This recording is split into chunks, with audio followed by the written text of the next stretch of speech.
নমস্কার, কেমন আছেন সবাই? আশা করি সবাই খুব ভালো আছেন। আমরাও খুব ভালো আছি। আজ শনিবার সকাল এখন 6:30টার মতো বাজে। তো বাইরে এত রোদ, মনে হচ্ছে যেন গ্রীষ্মকালটা আবার ফিরে এলো। কে বলবে এটা শরৎকাল? মানে সকাল 6:30টার সময় সূর্য যেন ডিরেক্টলি নিচে নেমে এসেছে, মানে এত রোদ। আর এদিকে আমার ছেলে সকাল সকাল মর্নিং প্র্যাকটিস করছিল, তো প্রচণ্ড ঘেমে গেছে রোদে। আমি উপর থেকে দেখছি, আর ওরা ওর বাবার কাছে বসে ওখানে রেস্ট করছে। তো আজ শনিবার ছুটি, ছেলের ছুটি, তো সেই জন্য আজকে এসেছি একটু মন্দিরে পুজো দেওয়ার জন্য। অনেক দিন থেকে ইচ্ছে ছিল এখানে আসবো করছিলাম, কিন্তু আসা হচ্ছিল না। এটা হচ্ছে আমাদের এখানে পদ্মাবতীর মন্দির, মা পদ্মাবতীর মন্দির। এখানে অনেক এই দেবী অনেক জাগ্রত আর কি। সবাই সেটাই মনে করেন। এটা অনেক প্রাচীন মন্দির এটি। আর এখানে অনেক কিছু অনেক বিয়ে হয় এখানে। তারপরে যে বড় বড় গাড়ি দেখছেন, সব এখানে পুজো করা হয়। এটি অনেক প্রাচীন মন্দির। আমার ঠাকুমা দাদুদের মুখেও এই মন্দিরটির আমি নাম শুনেছি। তো তখন ছোটোবেলায় গল্পে শুনতাম অনেক কিছুই। আর আমার যখন বিয়ে হয়েছে, বিয়ে এই পদ্মাবতী মন্দিরের পাশে আমার শ্বশুরবাড়ি গ্রাম, আর যেখানে কোয়ার্টারে থাকি তার মাঝখানেই মন্দিরটি। তো অনেক দিন থেকেই ভাবছিলাম আসবো, সেরকম সময় সুযোগ হয়ে ওঠে না। তো আজকে বাড়িতে ছিলাম, ছেলেকে নিয়ে বললাম চল তুই আর আমি ঘুরে আসি আজকে মন্দিরে পুজো দিয়ে। তো এখানে এসেছি। এই যে এতগুলো গাড়ি দাঁড়িয়ে আছে, সেগুলো সব এখানে পুজো হবে। যখনই কেউ কোনো নতুন গাড়ি কেনে, তো এই যে এত বড় এই যে সব গাড়ি এই মন্দিরে সবাই পুজো করতে নিয়ে আসে। আর মা পদ্মাবতী খুবই জাগ্রত। সবাই যার যেমন বিশ্বাস, বলে না, বিশ্বাসে মিলায় বস্তু তর্কে বহুদূর। তো আপনি যদি বিশ্বাস করেন আপনি ফল পাবেন, আপনি যদি বিশ্বাস না করেন হয়তো আপনার কাছে সেটা মিলবে না, বা যার মিলে সে হয়তো ভাবে মায়ের দয়াতেই এটা পেলাম। তো সেই রকম আর কি। শনিবার আর মঙ্গলবার এখানে প্রচুর ভিড় হয়। তার মধ্যেও আজকে গণেশ চতুর্থী, তো সেই হিসেবে সকাল দিকটাতে বেশি ভিড় ছিল। আমার আসতে একটু লেট হয়ে গেল, আসলে রান্না বান্না করে এলাম, তো সেই কারণে একটু লেট হলো। ওই যে নাটশালাটা দেখছেন, ওখানে যজ্ঞ হয়। আর অনেকে তো বিয়ে দিতে আসে মন্দিরে, তো ওইখানে অনেকে বিয়ের সব আয়োজন করে আর কি। তো এখানে আজকে দেখলাম কোনো বিয়ের দিন ছিল না, তো সেই জন্য বিয়ে হচ্ছিল না, কিন্তু সব পুজো করতে এসেছে। এই যে একটা করে ঝাঁক ঢুকে ওদের পুজো হবে, ওরা বেরোবে, তারপর আমরা ঢুকবো। তো এইভাবে এখানে হচ্ছে মনস্কামনা গাছ, হয়তো অনেকে ধাগা বাঁধেন, অনেকের মনস্কামনা পূরণ হয়। তো এখন আমি আর আমার ছেলে এখন বাইরে অপেক্ষা করছি, ওনারা বেরিয়ে এলে তারপর আমরা ঢুকবো আমাদের পুজোর জন্য। আর এখানে বলি প্রথা চালু আছে, অনেকের মতে সেটা খারাপ, অনেকের মতে সেটা ভালো। প্রাচীন দিন থেকে যেটা চলে আসছে সেটা এখানে হয়। সেখানে আমার আপনার কোনো লজিক তো এদের ভক্তি বা বিশ্বাসের কাছে কাজ করে না। তো সেই হিসেবে ওরা মেনে আসে, সেই প্রথা এখনও প্রচলিত হয়ে আছে। তো এখানে অনেক ছাগ বলি দেওয়া হয়, এখানে বলি হবে। শনিবার মঙ্গলবার এখানে প্রচুর ভিড় হয়, কিন্তু আজ দেখলাম সেই অর্থে ভিড় নেই, একটু ফাঁকা ফাঁকাই আছে। আর প্রচুর রোদ, তো আজকে বাইরে হয়তো সেভাবে কেউ আসেনি। আর বাইরে আমার আসতে একটু লেটও হলো, যে বললাম রান্না বান্না করে এলাম, কারণ এত গরমে পুজো করে বাড়ি গিয়ে রান্না করা খুব চাপের ব্যাপার। তাই সকাল সকাল রান্নাটা সেরে ছেলেকে নিয়ে এসেছি পুজো দিতে। এবার আমরা ঢুকে গেছি। এই যে 3জন পুরোহিত 3 দিকে বসেন। আর পুরো এখানটা অন্যদিন আমি অনেক বাড়িতে এসেছি, তো এখানে পুরো চত্বরটা প্রচুর ভিড় থাকে, ওনারা সামাল দিতে পারেন না, ওই জন্য 3জন মিলে বসেছে। এই হচ্ছে মা পদ্মাবতী, এই গাছের নিচে গাছের কোটরে মায়ের পুজো হয়। আর উনি হলেন নাগদেবতা, মা মনসার পুজো। তো চলুন পুজোটা করে নিই। মা সবার মঙ্গল করুন, সবাইকে সুস্থ রাখুন, ভালো রাখুন, এই প্রার্থনা করি।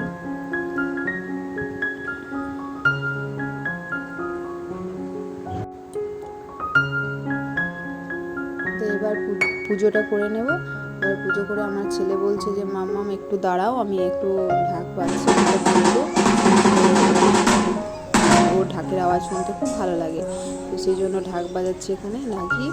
আর আমার আমার ছেলে সেটা দাঁড়িয়ে দাঁড়িয়ে শুনছে, আর আমি তাই জন্য মানে ও দেখছে চারিদিকটা, মানে শান্ত পরিবেশটা বেশ ভালো লাগছে। তো আমিও একটু দাঁড়িয়ে থাকলাম, ঠিক আছে তুই থাক, তোর তার মন্দিরে থাকতে বেশ ভালো লাগে। আর ওই যে ওই দূরেটা দেখছেন, ওই দিকটাতে এখানে হাট বসে, মানে শনিবার মঙ্গলবার অনেক লোক আসে, তো এখানে সবজি বিক্রেতারা এখানে সবজি নিয়ে বসে। তো বাড়ি এলাম, বাড়ি এসে দেখি 10:30 বেজে গেছে। তো জলখাবারে সেরকম কিছু আজকে বানাইনি, মানে যেহেতু সকালে রান্নাটা করতে হয়েছে, তো সেই জন্য বাবুকে বললাম যে একটু সেদ্ধ ভাত আলু মাখা ডিম সেদ্ধ দিয়ে খেয়ে নে। তো ওর জন্য ওই আলু মাখা সেদ্ধ ভাত ডিম সেদ্ধ দিয়ে দিলাম। তো এখন বিকেল 4:30 মতো বাজে, ছেলেটাকে ক্যারাটে ক্লাসে দিয়ে এসেছি।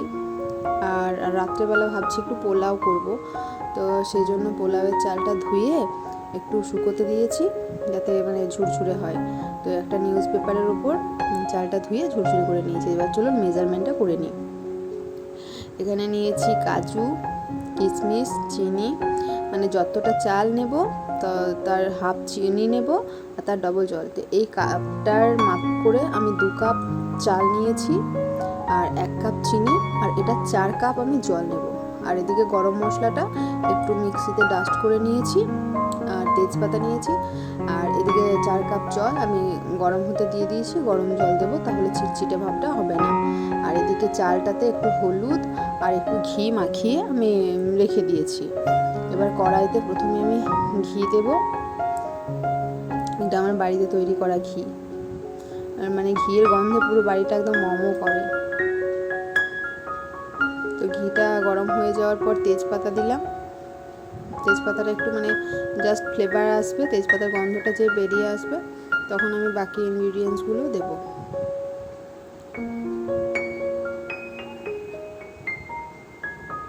তেজপাতাটা দেখুন একটু লাল ভাব হয়ে গেছে। এবার কাজুটা দিয়ে প্রথমে একটু ভেজে নেব। কাজুটা যে একটু ভাজা ভাজা হয়ে যাবে, তখন কিশমিশটা দিয়ে দেব। আর কিশমিশটা দিলাম, এই দুটোকে একটু ভালো করে ভাজবো।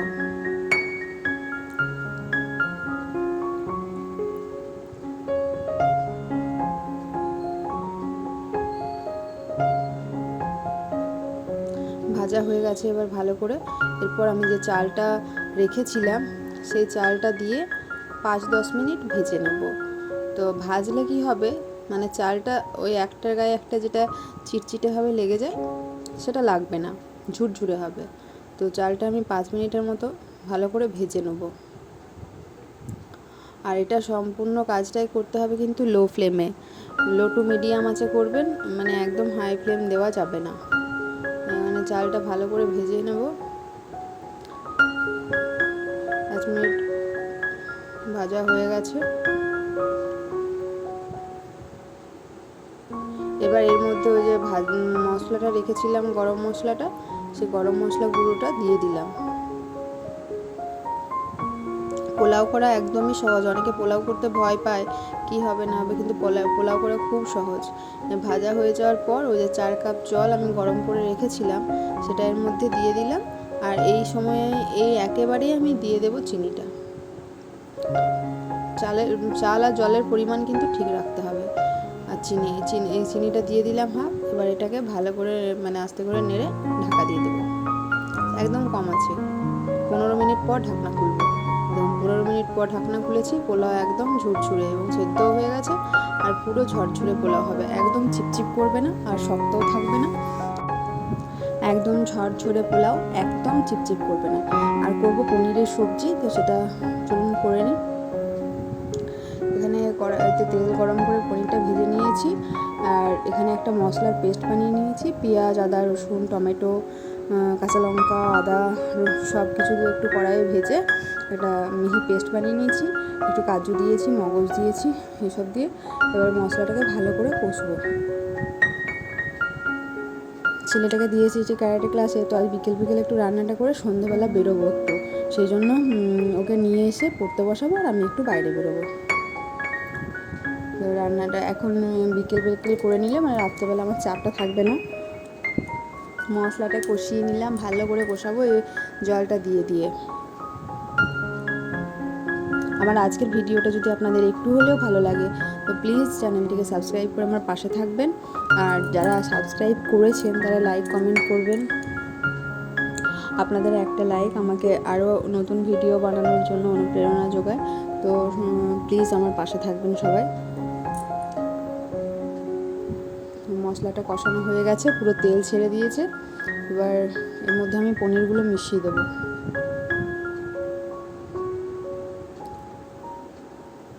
প্রথমে একটু জল দেব, তো জলটা দেওয়ার পর যখন জলটা ফুটে আসবে, পুরো মানে ঝোলটা হয়ে আসবে, তখন আমি এর মধ্যে পনিরটা মিশিয়ে দেবো। যখন ঝোলটা ফুটে গেছে, এবার পনিরটা মিশিয়ে দেবো। অ্যাকচুয়ালি পোলাও আর পরোটা করবো তো রাত্রেবেলা, তো তার সাথে একটু গ্রেভি না হলে মানে ভালো লাগবে না, তাই জন্য একটু জল দিলাম গ্রেভি বানানোর জন্য।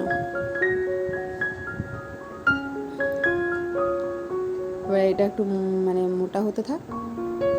এই সময় আমি এর মধ্যে একটু গুঁড়ো দুধ দিয়ে দেবো, মানে যেমন পায়েসে দেয় না, তো সেরকম গুঁড়ো দুধ দেবো, ভালো করে গুলিয়ে দেবো, যাতে করে কি হয় মানে গ্রেভিটা একটু মোটা হবে আর খেতেও টেস্ট লাগবে। আর চিনি আর নুনের পরিমাণটা নিজেদের স্বাদ মতো দেবেন।